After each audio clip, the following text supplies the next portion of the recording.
Napunta ng dalawang China Coast Guard vessels ang barkong sinasakyan ng Atin Ito Koalisyon patungong Pag-asa Island.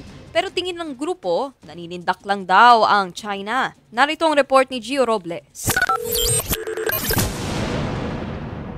Pasado alas 8 ng umaga, habang naglalayag kami papuntang Pag-asa Island, sakay ng TS Kapitan Felix Oka, kapansin-pansin ang umaaligid na dalawang barko ng China Coast Guard, CCG Vessel Bao No. 3306 at CCG Vessel 21549. Naka-escort naman sa TS Kapitan Felix Oka ang BRP Melchora Aquino at BRP Malapascua ng Philippine Coast Guard. Sila ang nakipagpalitan ng radio challenge para itaboy ang mga barko ng China.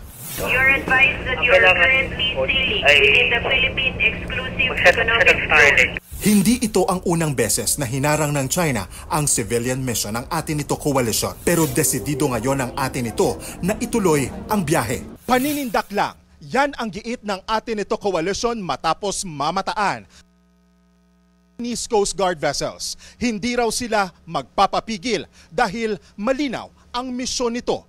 Kaya tuloy ang biyahe. Tuloy ang mensahe ng kapayapaan. Target nilang marating ang 12 nautical mile territorial sea ng Pag-asa para doon magdaos ng concert. Binabantayan natin kung ano yung ginagawa nila. So far naman, shadowing pa lang.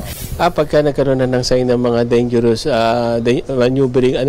maneuvering sila, that's the time na tayo, na abort the mission ako.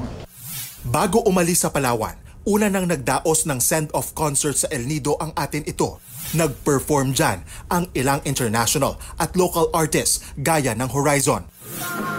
Naroon din si Ebe Dancel. This kind of event, mas nagiging makabuluhan yung ginagawa ko. As a singer, as a performer. Nag-alay ng awit ang OPM legend na si Noel Cabangon.